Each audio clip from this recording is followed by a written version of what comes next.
Hi, everybody. Welcome to Dodge Nature Center Preschool's Campfire Chat. I'm Jason Sanders, Executive Director at Dodge Nature Center and Preschool. Excited to be with you this early evening as many are getting home from work and settling in for an evening to learn a little bit about Dodge and our Shepard Farm. Going international tonight. Tom, how you doing? Australia checking in with our Campfire Chat. That's phenomenal. He's very familiar with the property, so we're excited to see Tom along with us this evening. So this is our final Campfire Chat.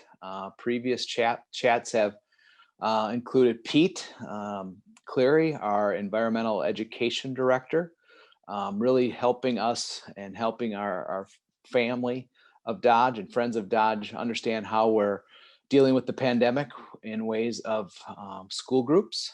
We've had Amy, our preschool director, talk a lot about the preschool and the circumstances that they have had to do differently to make sure kids are safe and still learning outside. Then we also had Pam Lesevich, one of our naturalists, bring a few animals to one of these Campfire Chats. And tonight, we're going to take you as well as talk about Shepard Farm, which is in Cottage Grove. I would encourage all of you to use the chat feature or the Q&A. If you have questions throughout today's presentation, we would love to answer those at the end. When Don's all done, we'll spend some time and just kind of chat back and forth and have an opportunity to answer some questions that you may have, whether it's about Dodge specifically or Shepard Farm or anything like that. That would be phenomenal. So excited to see a number of names joining us this evening, including a number of people from the Shepard family. Fantastic. Welcome. I think you'll really enjoy hearing what's happening at Shepard Farm in Cottage Grove. So please let me introduce our extremely intelligent and popular farm director, Don Oberdorfer. Don, take it away. Hello. Welcome. I'm actually, pardon that little bit of anxiousness at first. It's a little bit funny talking to a screen and not seeing anybody in response, but fair enough. Going to talk about Shepard Farm tonight. I actually am super excited to talk about Shepard Farm. I've been working at this site for several years now in a pretty intense way, and I get super excited about talking about the progress that we've made and the building of this into another campus of the Nature Center that will hopefully have thousands of kids coming through real soon. It's a super nice site. It has had a lot of really great work going on, both in upgrading and altering the site to an institutional setting, but also the classes and stuff that we've been doing here now for several years. And so, yeah, it's just a fantastic place. And I'm gonna get this off my chest at first as we're starting, because I heard both that Tom's here and some of the other Shepard folks that I know the sentimentality of the home place that you remember will be different from what it's turning into as it becomes institutional and a place that's code and upgraded for kids. But I truly hope that you see the love and the care that we're putting into making it a really nice place going forward. We've had this property now for a little over 5 years. You know, it was built, this farmstead was built in the late 19-teens. Some of the metalwork that's in the barns has a 1915 date on it. I saw a 19 date on a panel above the door coming into the room that we're in right now. So sort of built in that time. The architecture is that, it's that sort of 1920s, what I would call, like in St. Paul, a Victorian home. I don't know if it's, you know, would be later than that, if Victorian's actually 19th century, I don't know. But it's a beautiful site. What you're looking at here is looking into the farm compound through one of the doors. What you wouldn't be able to tell is that that door is actually new. So that door was rebuilt by our volunteers, the one you're looking at right there. And we've put a lot of effort and care into rebuilding a lot of the architectural features that are from the site to make it look like what it was. It's really a beautiful place. This is the entranceway. And this is going to be sad for some of you that know this place from long ago, because there used to be a line of really big trees right where those little ones are between the path. And but where I'm going to not do a mea culpa on that one is those didn't come down by us; those came down by nature. They were old and had some rotting in the core, and a big windstorm took a bunch of those down, and so we had removed and then replanted maples in that spot. Where this picture then shows you is on the right is the new driveway in the spot that the old driveway was, and on the left is the path that connects us to the walking and biking trails that go through Cottage Grove and Washington County. And so we have sort of that double entrance there for the cars to come in off of 70th and for the walkers and bikers to be able to come in as well. The farmstead on the left is what we were seeing before from the far side. This is a picture of the main stable building. And just so you get a look at how beautiful this place is. It's largely white with green trim, and we're sticking with that color scheme as we restore. The roof there you can see is a little bit crumbling. That's going to be replaced this summer. Just a lot of work going on here, but just so you get a feel for what the place feels like. It really is a beautiful farmstead. And boy, so this is a group of volunteers that we've had working here all winter. In this picture, they're actually restoring the room that I'm standing in now. This was the old room next to the milking room where they processed the dairy. And so they restored the wooden walls, restained it, reglazed the old-fashioned windows using the same panes of glass, all just meticulous hand work, added some insulation, restained the doors. This will be our first working classroom. This is the one that we're going to use this summer with summer camps. We had our orientation for the garden here last week. So this gave us a classroom to actually start doing general nature programming out of the farmstead right now. Prior to this, we had just had the bee room that had been the ice house. And these guys had actually, with some others, had actually restored that ice house into the beekeeping room that we do that on. And so just to flesh that out, and so everyone knows, these folks with COVID, we've been very careful about who can do what, and they are vaccinated and do have masks and have been in a bubble so that they were not interacting with other folks. We were very careful about their safety in this process. So as I talk about the work that we have been doing, we have been very cautious and careful about their safety. This is the room that had been the chauffeur's quarters next to the garage. And so we restored that into, this will be the office for the farm and the ground staff. And so redid the floors, the new trim made to match the old. There's a baseboard heat, which is electric, so it doesn't have a furnace, but that also allows us in the future, if we want to wire this place for solar, to make this farmstead carbon neutral. And so we're making a lot of progress there. Right in off of that front drive, this is the new barn that we built last summer. It's about half done. The upper structure is done, but it still needs plumbing and a concrete floor. NSP, excuse me, Excel just put the electricity into that this week. And that's a loafing shed style of barn, so it won't have those doors on either side. And the front side goes down to the pastures that had been the corn and soybean fields on the old farmstead, and now it's fenced in so that the animals can graze there. And then the side that's closest to us is where we would store the hay to feed those animals in the winter.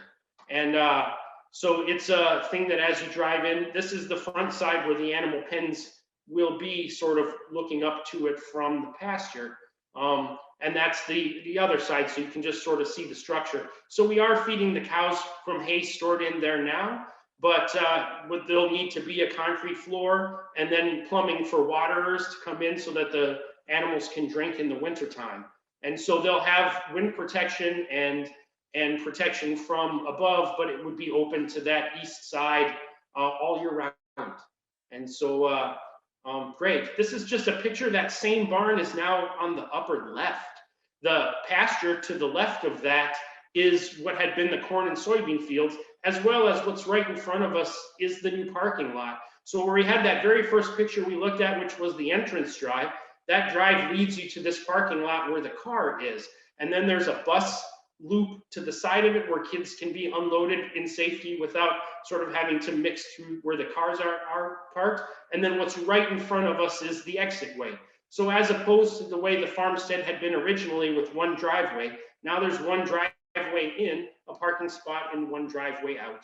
Just makes the traffic a little safer. This is a shot that was more to paint the picture of the importance of the site going forward. There's no argument about its beauty. There's no argument about the nature and the history and all of that that's being preserved. But what I see when I look here is all of those houses in the background that truly a year ago were farms. And so there are hundreds, if not thousands, of units going up within 3 miles from here. Rogers Farm, which is right behind us, which had been the one that he had contracted out to do the corn and soybeans growing the last few years here. Streets are being put through as we speak. New houses are going up on that. When we got this property 5 years ago, it was a farmstead and a forest surrounded by farmsteads and a few other forests. Now, very quickly, we're becoming an island.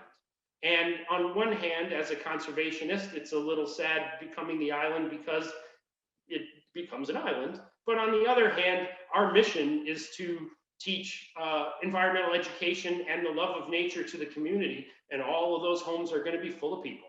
And all of those people are going to need an institution like us, where their children can learn, where they can explore, where they can relax and enjoy outdoors, where they can take classes. Our mission to promote all of those values to the population is going to have huge new neighborhoods all around us, where we can be a help in that. In addition, we have this picnic pavilion that was just constructed. Its first use is going to be check-in for camp this summer, for parents dropping off their kids in the parking lot and checking their kids in for summer camp. And so that's new in the main front field there. Then the main house, we are actually dealing with architectural drawings right now, where we have an architect measuring out and stuff. We're going to change the lower floors from sort of the main rooms that were the family rooms when it was a residence into classrooms for children.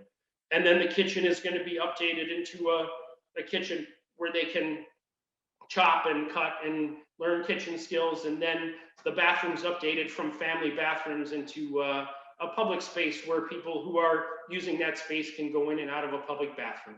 And then the upstairs, the bedrooms and stuff are going to be opened up a little bit into a more officey space, with the bathrooms being, again, updated into institutional bathrooms, in the sense that they all have bathtubs in them. Like, we would get rid of the bathtubs and make the bathrooms more what you would think of in an office. But all that being said, the outside of the building is gonna largely stay the same. It's gonna retain its historic look, while the inside will be changed around to a more educational use. We're also gonna have to put an elevator on the back side of that for ADA. Going to the nature side of this, there's an old barn on this site that actually has a thriving population of bats. And if any of you follow bats, bats in this region and a lot of North America have been suffering from white nose syndrome, which is a fungus that has been killing bats during their hibernation phase in the caves. And so in Minnesota, large brown and small brown bats have been suffering and taking a hit from that disease. And there is actually a thriving maternity colony in this barn up above, where they have babies and reproduce, which in some instances could be a hassle because you have bats in your attic. But on the other hand, it is a nature center, and it's a population in need of protection, and it is thriving in that space. And so we both want to use that space as a barn and also work to protect those bats at the same time. So we're arranging our restoration of that barn to leave a section of it where the bats can continue to go, but we also, already working with youth, had a Boy Scout troop build these maternity boxes, they're a kind of a bat house, but they're bigger than a regular bat house, so that the bats can breed and have babies in that larger space. And the hope is that then, as we add these out front, those bats can also grow into that space and thrive in that area as well. So we can use the barn for them, but also use the barn for us, and then have these boxes to have the bats continue to have a good environment to live in. We've been doing for several years now, I think this is our 4th year, a community garden here at Shepard Farm. And so the 3-acre spot that was a corn and soybeans field right to the west of the main farmstead was one of the first places that we fenced in. It has an 8-foot deer fence to keep out the deer from eating all the people's food, which is a hazard when you're next to 100 acres of woods. But yeah, so we actually have, we're full this year. We have 20 gardeners in that space, and we will expand it next year. We've been expanding that every year that we've been going. We started with 6 gardeners the first year, then 10, then 14, now 20. But just so you can see the work and the enjoyment that's already happening in this space. We had put in water lines, seasonal water lines for the gardeners to use, put the fence around, built benches. And so right now, this garden is divided in half, and in the other half is cows. And when that barn in the front area is finished, the cows and the sheep will move up front. But until that's finished, they share the garden with the gardeners, which can be okay. A couple years ago, the cow jumped the fence and ate the garden, which was less okay, but hazards of the trade. We also do, as I had sort of said with the volunteers that had helped build the bee room, do beekeeping at this site. And so we both do beekeeping classes for adults, where the adults can learn how to be a beekeeper themselves. And we also have spaces like the community garden that folks can rent and put their own bees there. So you pay us a fee, and then you bring your own materials and your own bees. You know, your husband doesn't want you to keep the bees in the backyard, you can come in and keep them here.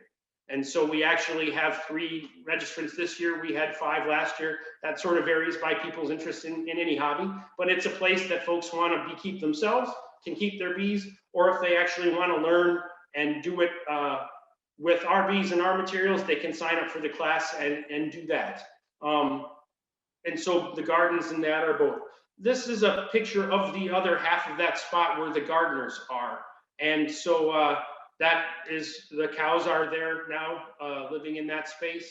And it's beautiful. You know, the folks are driving down 70th. I know lots of folks in the stores that I visit, Lowe's and Home Depot, to get stuff for working on the farm, that are like, oh, I saw the cows out there today. Like, it is something that people notice.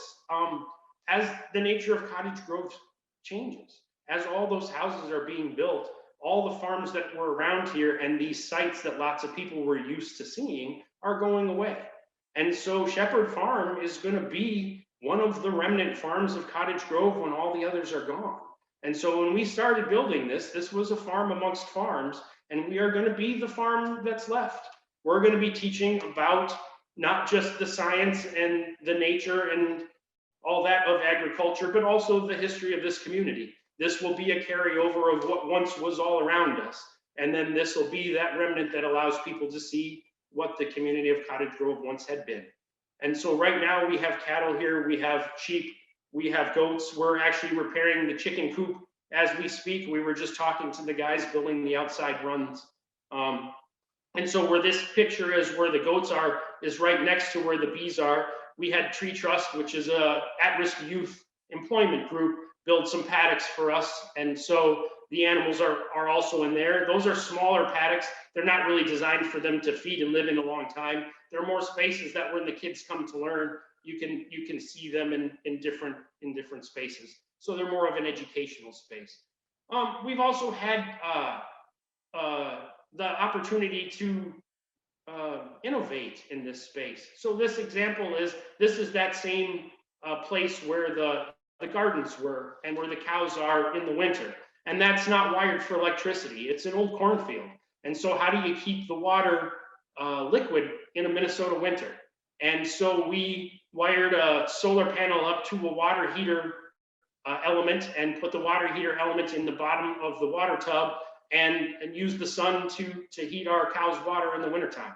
And so that allows us to be a nature center and do some innovation in how we do our farming while being practical and being cost effective at the same time.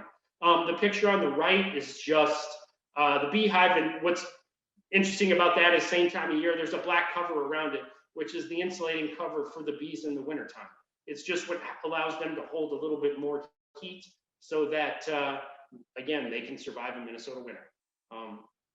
This actually, I think, is the picture that Tom Hobart sent me. And what I wanted to talk about here is just the fact that a lot of the work at this place is not just buildings, but it is also the trail system and the nature that this property offers. And what we have doing and are in the process of doing is we have folks walking with GPS packs so that we can actually get accurate maps of the trails overlaid on the maps that the government provides from the Landsat satellites. I'm losing touch in my head with, well, GPS is the product, but it's like the Geological Survey or something that does the maps. Anyway, so we have them overlaying GPS on top of those Geological Survey maps, so we'll be able to get some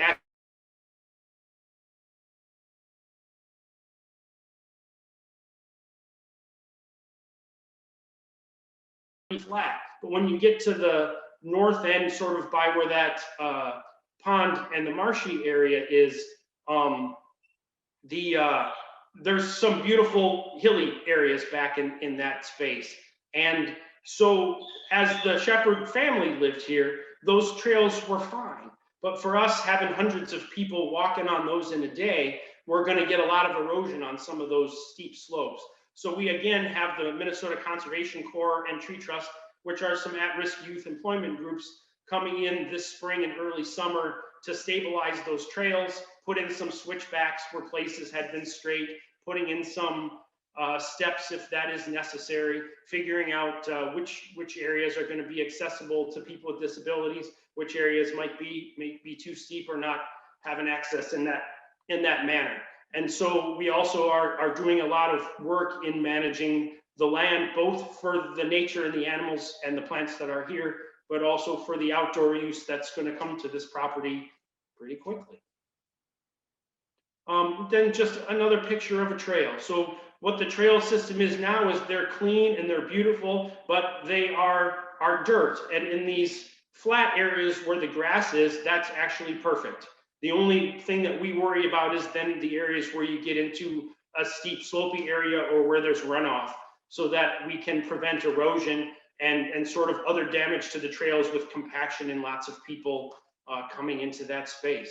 And you know, that's not a complaint, that's what we want. I mean, what we exist for is to share the beauty and the wonder of this place with everybody else.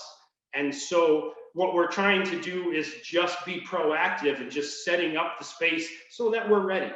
And so a lot of people have said over the years, when's that Shepard Farm going to open? But you know, it's bringing in a water supply, it's bringing in sewage from the public bathrooms. All of that is what you got to do before people see it. And it's stabilizing the trails so that when they walk, their experience is a good one. And so just want you to know that we're trying to treat the place with love and care, that to me, it's a beautiful site. I love working over here. And I just want you to know that it's in good hands, that I hope you appreciate what we're doing. Just as a nod to spring, so I have a wee chick here. We had a litter of pigs this morning, our 5th one. We're waiting on our lambs. The lambs haven't come yet. And our chicks are hatching, quail are hatching. And so, you know, with COVID, things have been a little bit on a slower schedule, but we had kids in the barn today. We opened up the barn back for public, for the school programs starting this past Monday. And so we've had a week full of kids in the barn because of COVID and spacing, and also care for our senior volunteers. We had to take all of that into consideration, and it had been a closed space for a while. But now we're opening back up, and how do you not love that? That's what we're here for. That's what we do. So thank you.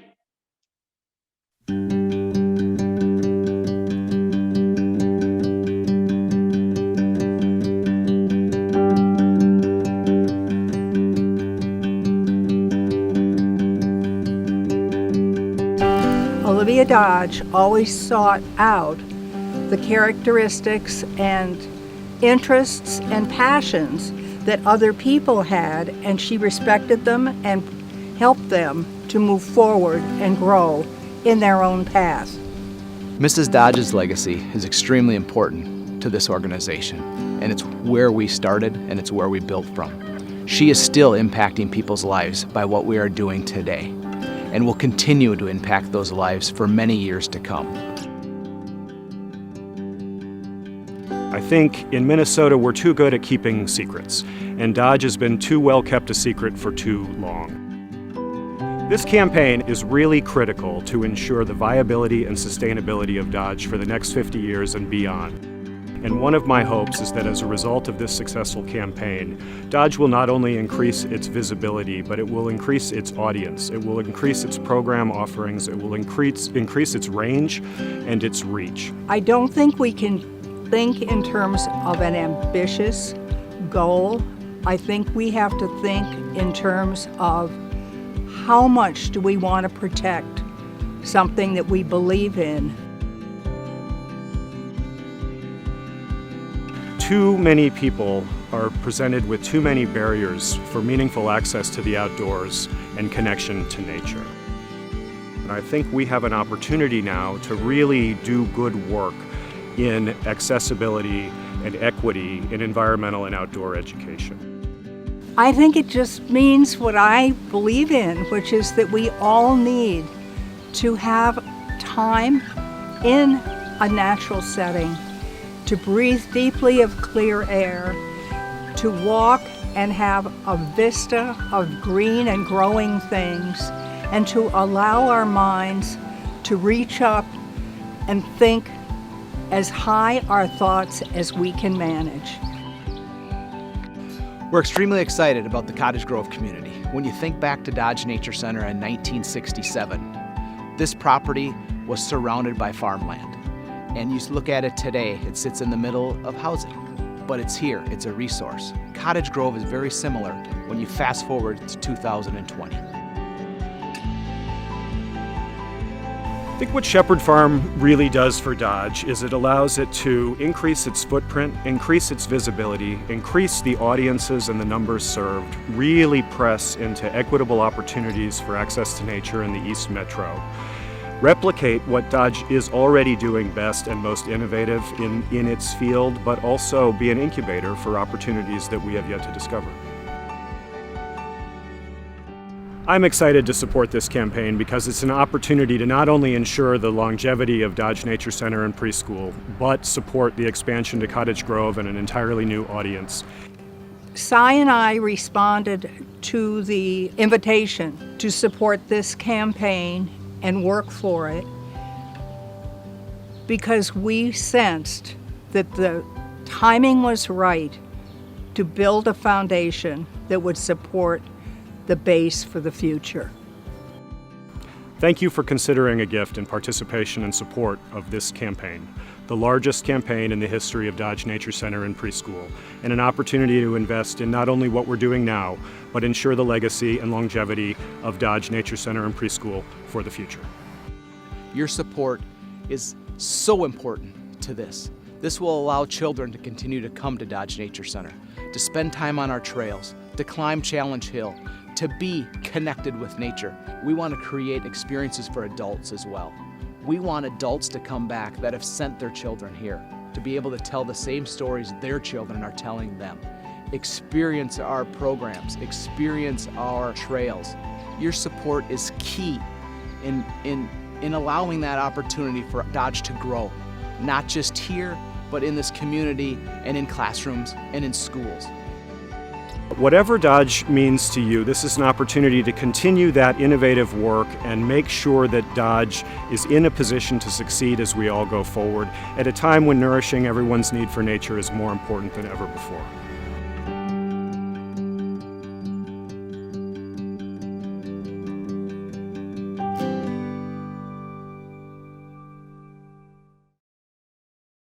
Oh, fantastic, Don. Just to listen and to hear the passion in your voice, the sweat, the tears, the joy that has gone into so many steps, and it's kind of baby steps out at Shepard Farm. Similar to our campaign, you know, we've taken huge, long steps, and we just know that the final steps are going to be baby steps. But I'm excited to report that we're moving towards $31 million mark towards our $40 million bold goal by the end of 2024. That is exciting for us as a staff. That's exciting for us as an organization, our supporters, our volunteers. As you watch this, I hope you sit up a little bit straighter and are proud to be a part of an organization that is taking a stand and helping others realize the importance of getting outside and environmental education and preserving the properties. When you see those pictures of the homes surrounding, it always makes me think back to 1967 of Mrs. Dodge's vision. And here we are in the midst of Cottage Grove doing it once again. This organization is special. It's special because of you. What's going on? What's happening at Dodge with this campaign? Are things changing? Well, I can tell you right now in the short term, there are some upgrades that are going to take place, and current plans are for new parking lots in the main property as well as on the farm side. Those that come to Dodge, whether you're visiting, coming for a meeting, to walk the trails, anything at Dodge, know springtime and fall time at Dodge is a difficult time in parking lots. Big ruts, a lot of mud, being dragged in cars, into offices, into classrooms. And the experience is not necessarily positive, especially if you're in a wheelchair or have a stroller. And we want to upgrade. The access is a big part of this campaign. And you're going to see that in the next couple of months, our parking lots being upgraded to connect with the wonderful new Cloverdale Trail dock system that's been put in as well. As of right now, today, actually, maybe not right now, they probably went home for the day, but they're renovating the farm education kitchen. In 2000, the farm education building was built, and it has a nice kitchen in it, a beautiful large kitchen that has worked. But as needs change, we want to make sure that's upgraded as well, and we want to be able to teach classes, cooking classes. So we have started to renovate that kitchen, so it's equipped us better for classes to be taught to adults and kids, and also our folks that rent our space. We've listened to them, got some feedback from those that love to rent the farm education and how we can improve that. And we're doing that because of this campaign, and that'll be done by June 1st. And that's exciting for all of us. We just received the quotes to re-roof the farmhouse that you just saw there, the caretaker's home, the stables, some outbuildings there. And we're going to get that all redone too. As you could see, it's in rough shape, and it's time to put some investment in that. And this campaign will help there. Those Shepard family that are wondering where that weather vane is, when the roofers do that, it will be up. And we're excited to get that back up so those pictures can see that weather vane up there. So that's all happening very, very soon. That's a lot of capital items with this campaign. And specifically now we're gonna kind of focus our attention on two new positions at Dodge that we want to create as part of this campaign. And one of them is our community outreach and inclusion specialist. We want to make sure we're taking Dodge on the road and meeting people's needs who can't come to Dodge, to give them that experience possibly in their classroom. We've seen it over the last year. It was something special to drive around West St. Paul and to go to elementary schools and see trees tapped at schools because they couldn't come to Dodge this year. We went to them. We need to be prepared to do that more and at a wider range, and visiting schools that typically can't maybe afford to come to Dodge. We want to make sure we are there. The second position would be a restoration specialist. We've talked about the land, the importance of preserving the land. We need someone that'll help us maintain that preservation, help us plan for the future to make sure all these feet that are visiting Dodge, that the property is well maintained and well taken care of for years to come. So very important work that's coming up here as we focus that campaign on two very specific positions at Dodge to help grow. Now I'd like to invite Don back to rejoin me, and we can answer some of these questions as I can see some of them coming in on my screen here, and love to jump into those with chat with Don. And you can again use the chat feature or the Q&A, whatever's easiest for you. Put those in there, and then Don and I will answer those. It might take a second for Don to get back on here because we've also asked him to maybe move around a little bit and show some of Shepard Farm. And anytime you're using technology, you never know how that's going to work. But there he is. All right. Awesome. All right, Don. What in the next year or so are you most excited about implementing at Shepard Farm? I guess what I'm most excited about is we have sort of a short game and a long game, and both what we talked about a lot in this is just the physical restoration of the buildings and the trails and stuff. But I also, as a farmer, as a naturalist, as an educator, I want to do something that's unusual that will sort of put a stamp on this property as well, and not be exactly the same as what we do at the main property. So I did some research on some crops that were traditional to this area, and settled on sorghum, which is it looks a lot like corn without cobs on it. It's a sugar producing crop. It's what folks used to use, like when you make sugar cookies and stuff, when you baked, you put a lot of sorghum syrup into stuff. And it was a traditional crop to this area. This last fall, I drove down to Appalachia and picked up a 100-year-old cane mill that's used to press sorghum from a guy in Appalachia that restores them in his interest. And so we have our team of horses. And so this summer, we're going to grow our crop of sorghum, and we're going to press it, and we're going to boil it up into sugar. And my hope is that if we do this as a trial run this year, that then next year we can have a fall festival where we have a band playing and the horses doing the mill, and folks, us putting cane through that mill and the syrup coming out and putting it into evaporator and boiling it up and selling jars from the stand at the end, and having it be something that's Shepard Farm shows that we do, that other nature centers around here don't do, that's traditional to this area, that'll be able to be a fun educational thing that shows the history of Cottage Grove, shows a food making process, has the horses put to work, has people having a good Saturday in the fall. Absolutely. I want to see that work.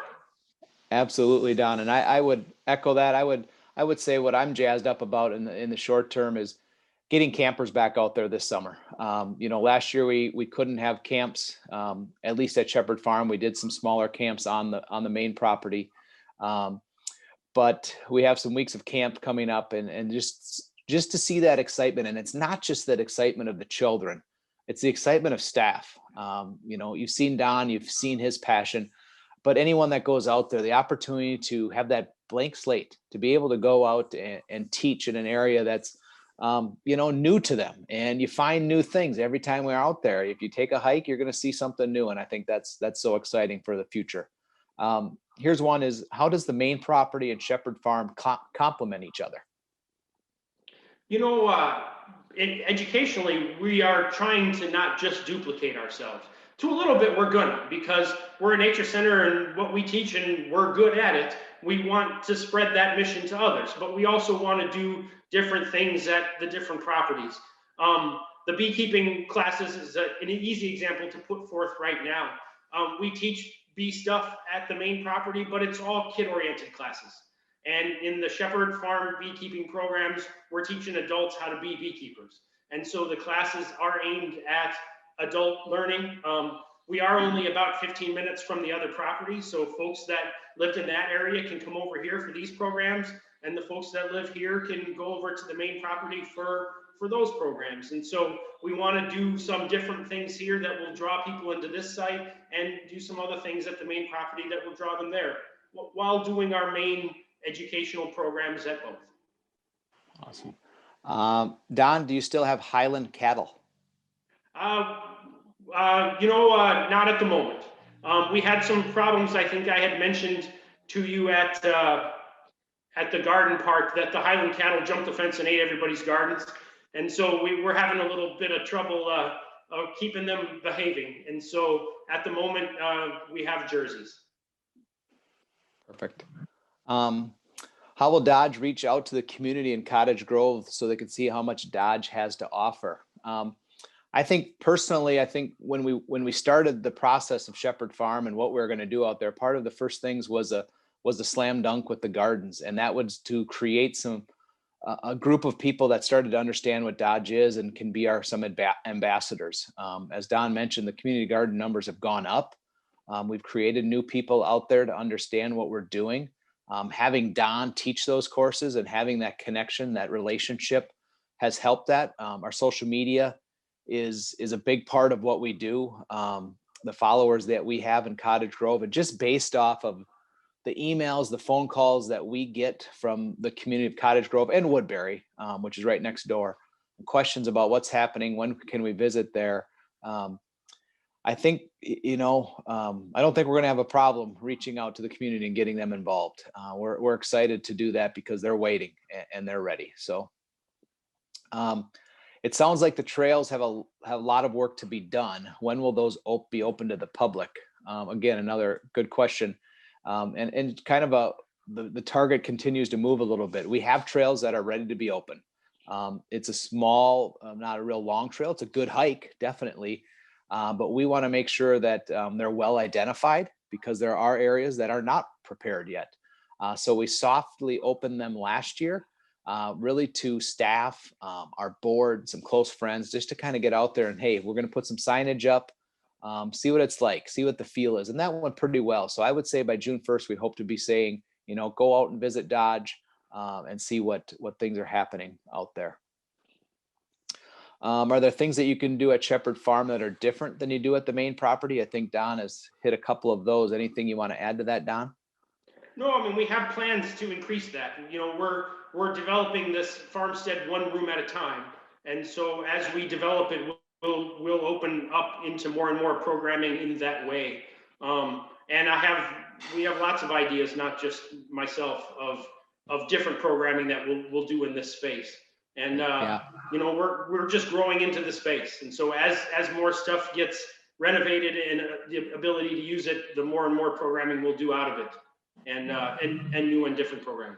Yeah, no, that's a great point, Don. It's all about the people, the volunteers that are out there working so hard, as well as, obviously Don is here getting to tell us about it. Someone in the background is Sean Goki, our buildings and grounds director, who is worked tirelessly with Don and thought about a lot of these things, and they work together and have been a great team throughout this process to really help mold what we're doing out there. Here's a question. Could you talk a little bit about Olivia Irvin Dodge and the Shepard family history connection? That's really a great question, and something that I missed this morning on our talk, as I was over at Tom Dodge's yesterday sitting with him, and he had a few things he wanted to give me, and one of those was a picture of Connie Oda Shepard and Mrs. Dodge. And it wasn't your typical later in life picture. This was a younger, I would say probably 20s, maybe early 30s picture, to kind of show you that connection. They were childhood friends. They grew up together. They spent a lot of time together. So I think and obviously Mrs. Dodge did not know we would be taking on this property someday. And I think that connection, that friendship, is something that is very proud to both families. And to see Dodge continuing to grow, putting a new footprint into a new community, is something that I think both pioneering women would be very, very happy to be a part of, and we're excited for that. Can volunteers help get Shepard Farm ready, Don? Well, we're getting there. I think I'd said when those guys that have been volunteers for a long time were doing the renovations this winter. With COVID and stuff, we've had to be very careful about who can be by each other and our spacing that way. We also, as Jason had talked about, are looking at hiring some positions. As we get more folks, we'll have more folks that will be able to work with volunteers, and we're easing into it. It's just right now, it's more been groups coming out and doing different things. We had a group of volunteers from the Marathon Refinery do a bunch of work for us. We've had some Boy Scout groups do a bunch of work for us, but individual ongoing volunteers, it'll come, but we're not there much quite yet. There's a question that came in is, how do you see Dodge creating more equity for kids to access nature? Equity meaning just like the different groups of folks and that kind of thing? Right, yeah, yep. That's what I'm saying. I think you would be surprised at how much, because of the age of our properties, what I mean by that is how long this property has been in the Shepard family's hands, how long that Dodge area had been farms and that kind of stuff, that the main property is the second oldest nature center in the state. And this property has the beautiful woods it has because it had been in that family's hands for so long. One of the things that timing means is we're close into the city. And I think you would be surprised at how many urban kids of all backgrounds, all classes, all economic things are using our site now. That is not really a worry that I have, that we are not doing that and need to. I think you would be impressed by how many folks of just a multitude of backgrounds are using our facilities as it is. You know, when a kid's in a school in downtown St. Paul, our nature center, the main property is 4 miles away. Cottage Grove property is 15 minutes away. You know, they don't have to drive out to William O'Brien and Stillwater. They can be here in 20 minutes from school to the Shepard Farm and then back again. One of the blessings of this site is its access to the urban area, that we have this beautiful space that is close to the urban area. And I am not in the least bit, will not in the least bit be surprised that that is a majority of the folks that we have using it. It will be used by the Cottage Grove community itself. I have no doubt about that, but we will also draw from the urban center as well. Scholarships are one way that we will help, reach, whether it's our outreach coordinator going to schools or helping them. Transportation becomes a barrier right now, and we want to make sure that we can help people of all backgrounds get to Dodge. We want to be welcoming. We want to be inclusive. We want to bring those or take Dodge to as many youth or adults as we can. And I think that's a big part of our goal going forward and part of our strategic thinking and strategic planning as well. So I think that's. Hey, can I throw something in here just a second? Oh yeah. Just talking about, when we were talking about the history with the Shepard family, I do want to do a shout out just to Tom Hobart, who's on here, because my first experience of this property was we were at pancake breakfast at the main property, I don't know, maybe 10 years ago. And Tom said, I saw a great horned owl's nest out in the woods by my house. You want to come look at it? And it was like, sure. So we came over and went hiking through those woods. Never in my dreams would I have expected that 6 or 7 years later, we would be working on that site to make it another nature center to share with the world. And so that interaction between those properties is something that I truly treasure and appreciate. Hey, Don, as I think about or talk about some events that are coming up, any chance we could get you just to Brenda as your tech assistant, just to walk outside real quick, just to give a quick shot as we're doing live, or are we asking too much there? Yeah, we can. All right, excellent. Well, just as Don and Brenda are heading outside there, I just wanted to throw out our Night for Nature, our annual fundraising gala that's take place this year. This last year we had to do virtual. This coming year, we're going to bring things back on site. We're going to do 2 events because one isn't enough. We're going to do 2. We're going to do one on the main property in September, and then late September or early October, we're going to do one at Shepard Farm for families. One at main property is adults, and then the Shepard Farm will be a family event. So please look for those dates as Don as we go outside live. It's kind of like a little news coverage. Here we go. Yeah, so this is the area in front of the horse stables, and we are actually going to work with Tree Trust, which is one of those youth employment groups, to build paddock fences in this area for the horses to come out of those stables and have a place to graze. We're repairing a lot of the architectural features on the buildings that are here. And so, they have these really nice pillars and different features on this, things that they're not something that you can just go to the store and buy anymore. And so our volunteers are actually by hand recreating those pillars and those facades and stuff on these buildings to keep them looking the way that they had. I'm going to say this with some sadness because I know some of the shepherds are saying, what happened to that big oak tree? But it was hollow in the middle and came down on the roof over there. And so that's why it's not here. It wasn't by design. Its time had come. If you look over here too, you can see across that sort of prairie field where the gazebo is at the far side too. And so that's by the parking lot where folks, when they drop off their kids from camp, can check in, and then they'll come here to the classroom to check in for camp, and they'll have these areas to play for playtime, and then the natural areas to go to when they're learning about nature. Excellent. Don, thank you. That kind of gives you a little bit of glimpse, you guys all got a little cheat code there of what's going to happen this fall at one of our benefits and our galas, our Night for Nature. We're going to be live. For those that can't make it, we're going to be live at the event, live at Shepard Farm, and kind of throwing it around at different areas while people are participating in games and enjoying an evening at Dodge. So Don, thank you. Thank you, Brenda. Thank you, Jake, for running the behind the scenes. And most importantly, thank everyone, the attendees, for coming out and spending an hour with us and learning a little more about Dodge Nature Center, the preschool, and specifically Shepard Farm. Thanks, Don, for all your great work. Everyone take care. Bye-bye.